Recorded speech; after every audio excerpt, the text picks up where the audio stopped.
Le 9 juillet 1967, Caracas a ressenti un tremblement de terre de magnitude 6,5 avec un épicentre à peine à 20 km de la ville. Un chiffre modeste. Un épicentre proche mais pas juste au-dessus. Tout laissait penser à une frayeur et rien de plus. Quand le tremblement s'est arrêté, 4 tours modernes de 10 à 12 étages s'étaient complètement effondrées dans les quartiers de Los Palos Grandes et Altamira. Des centaines de morts. Et à quelques mètres de ces tours effondrées, des bâtiments plus bas de la même époque n'avaient pratiquement pas une égratignure. Nous ne sommes pas face à des bâtiments qui ont économisé sur les matériaux, ni face à des constructeurs qui ont ignoré les codes en vigueur à leur époque. Les tours qui sont tombées à Caracas ce juillet-là étaient des constructions modernes, représentatives du boom urbain vénézuélien des années 60. Béton armé, design contemporain, livrés à peine quelques années auparavant. Et pourtant, le sol les a choisis. L'explication n'a rien de mystérieux. Elle a de la physique, elle a de la géométrie, et elle a un mécanisme qui opère avec une précision qu'aucune brochure immobilière ne mentionne.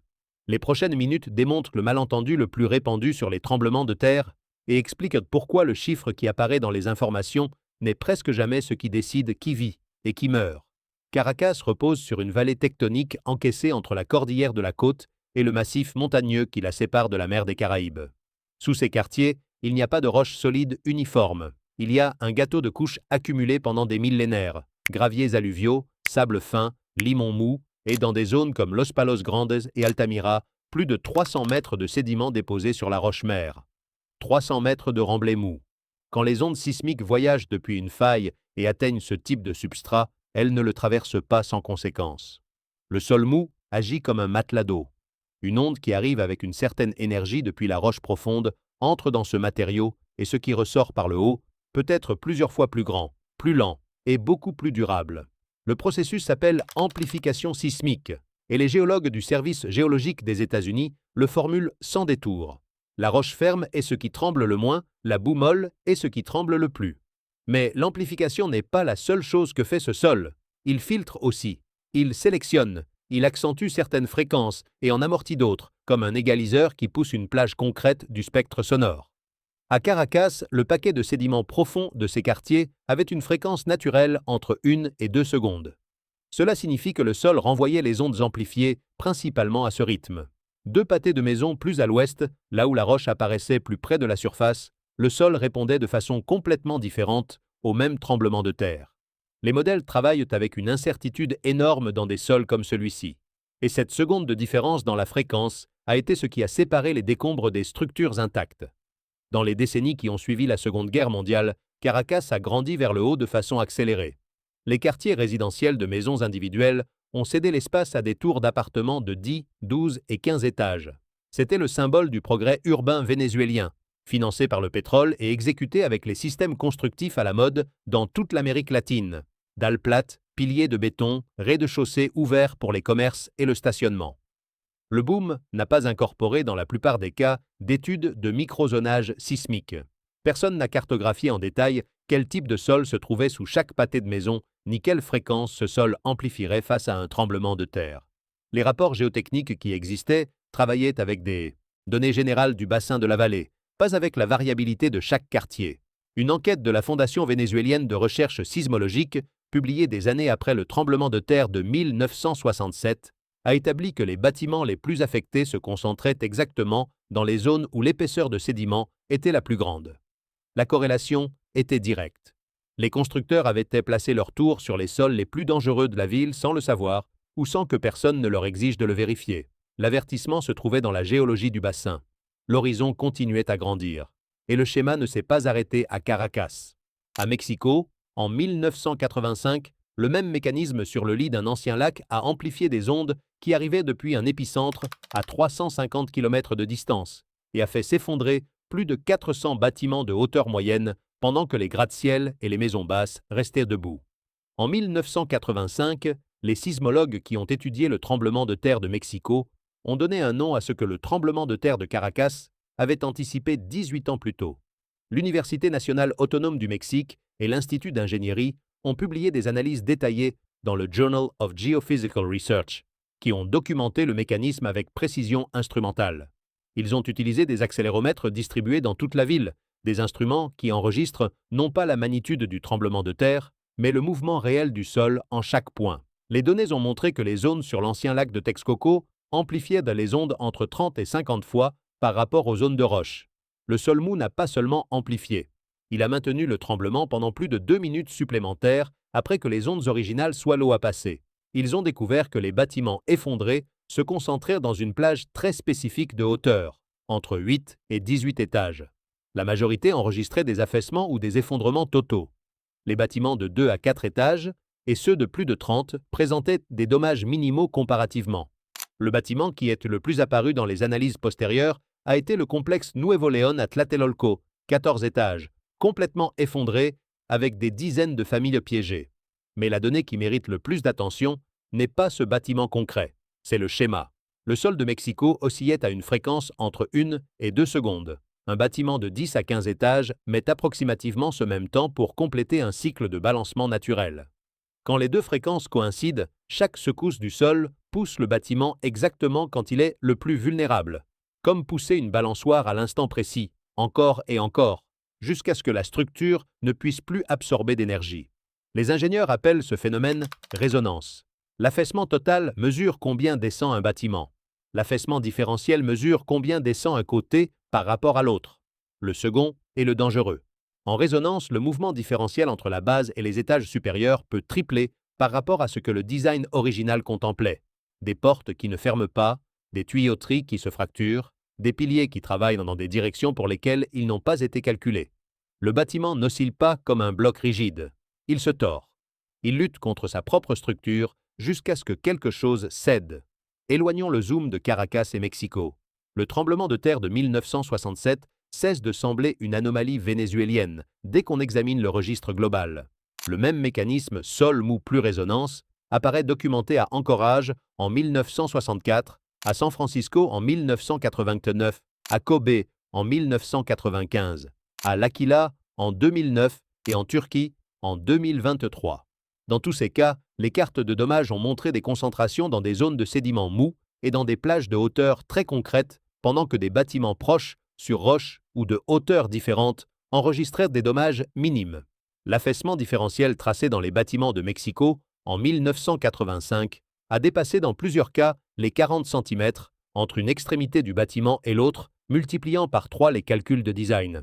Près de 80% des effondrements structurels documentés dans les tremblements de terre urbains du dernier siècle se sont produits dans des sols de sédiments mous, selon les données consolidées du United States Geological Survey. Le sol a choisi, la physique a exécuté, la géologie l'avait averti avant qu'on ne verse le premier mètre cube de béton. Si ce type d'analyse vous semble valoir votre temps, envisagez de vous abonner. Cette chaîne examine un méga-projet et un désastre structurel à la fois. En janvier 2010, Haïti a enregistré un tremblement de terre de magnitude 7,0 avec un épicentre à 25 km de Port-au-Prince. Entre 100 000 et 300 000 personnes sont mortes selon les différentes estimations, des chiffres qui restent encore aujourd'hui en dispute. Ce fut l'un des pires désastres sismiques de l'histoire moderne de l'hémisphère occidental. 2 mois plus tard, en février 2010, le Chili a enregistré un tremblement de terre de magnitude 8,8, l'un des plus puissants jamais instrumentés sur la planète. La différence de magnitude entre les deux semble petite, écrite ainsi. En énergie libérée, le tremblement de terre du Chili a été approximativement 500 fois plus puissant que celui d'Haïti. Au Chili, environ 500 personnes sont mortes. 500 fois plus d'énergie, 100 fois moins de morts. La différence n'était pas dans la géologie ni dans la physique. Elle était dans des décennies de politique de construction.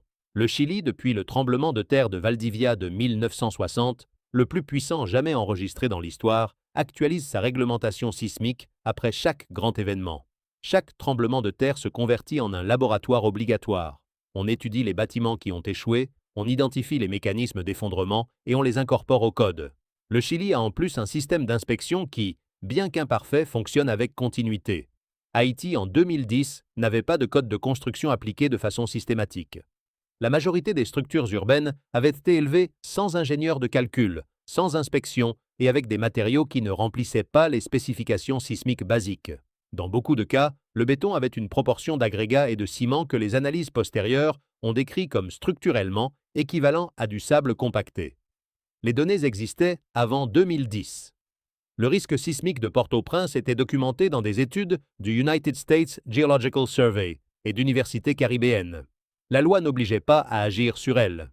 Une enquête publiée dans la revue Nature en 2011 a établi que plus de 80% des morts par effondrement de bâtiments dans les tremblements de terre des dernières décennies sont survenus dans des pays avec des indices de corruption anormalement élevés. La corruption qui approuve un permis qui ne devrait pas être approuvé, qui accepte moins d'acier que calculé, qui signe une inspection sans la réaliser quand arrive le tremblement de terre, tue. Les données n'ont pas besoin d'être dans une loi pour finir dans un tribunal de l'histoire. Pour être juste, les sismologues et les ingénieurs structurels ne parcourent pas les villes en annonçant des effondrements imminents. La connaissance sur l'amplification sismique, la résonance et les sols mous existe depuis les années 60 et est incorporée au code de construction moderne des pays qui ont décidé de les appliquer. Les ingénieurs consultés par des médias spécialisés après chaque grand tremblement de terre répètent avec consistance la même phrase « Les marges de sécurité des bâtiments bien construits sont adéquates pour l'instant ». La préoccupation est à long terme dans les bâtiments construits avant que ces normes n'existent, dans les villes où les codes existent sur papier mais pas dans l'œuvre, dans les zones où personne n'a encore cartographié quel sol se trouve sous chaque pâté de maison et quelle fréquence ce sol amplifiera quand arrivera le prochain événement. Ce qui s'accumule en silence est l'inventaire de bâtiments vulnérables qu'aucune ville du monde n'a fini d'auditer complètement, sur des côtes guettées par des failles actives dont le cycle de rupture est question de temps et non de possibilité. Les marges sont adéquates pour l'instant. La question est ce qu'il y a sous les bâtiments où ces marges n'ont jamais été calculées. On s'attendrait à ce que chaque grand tremblement de terre urbain ferme un cycle, à ce que les villes affectées reconstruisent avec les critères que l'événement a révélés comme nécessaires, à ce que les pays voisins actualisent leurs codes sans attendre leur propre désastre. Ce n'a pas toujours été ainsi. Le 25 septembre 2024, un tremblement de terre de magnitude 7,7 a secoué l'État de Sucre au Venezuela, le plus puissant que le pays enregistré en plus d'un siècle. Des jours après est arrivée une réplique de magnitude 6,4. Les images ont montré des bâtiments effondrés à Cumana et dans d'autres villes côtières, beaucoup d'entre eux des structures de 8 à 15 étages sur des sols sédimentaires. La faille qui s'est activée en 2024 appartient au même système tectonique qui a produit le tremblement de terre de Caracas en 1967. La Terre avait laissé écrit l'avertissement en 1967 avec suffisamment de clarté pour que le Venezuela construise ses premières normes sismiques modernes et crée la Fondation vénézuélienne de recherche sismologique. Ces institutions existent. Les codes existent. Le problème structurel qui s'accumule en silence n'est pas dans les bâtiments neufs construits avec ces normes. Il est dans l'inventaire de structures élevées avant qu'elles n'existent, dans les décennies du boom constructif des années 60 et 70, encore habitées, encore sans audit sismique complet, encore sur les mêmes sols mous que le tremblement de terre de 1967 a identifié comme les plus dangereux du bassin. Les assurances couvrent les effondrements soudains, la détérioration silencieuse de décennies dans des bâtiments sur des sols amplificateurs tombe dans une zone grise. Les associations de propriétaires assument les coûts d'entretien sans que personne n'établisse qui répond quand le problème est le sol sous les fondations. La vraie question n'a jamais été si le bâtiment d'à côté est sûr pour y dormir cette nuit. Il l'est presque certainement.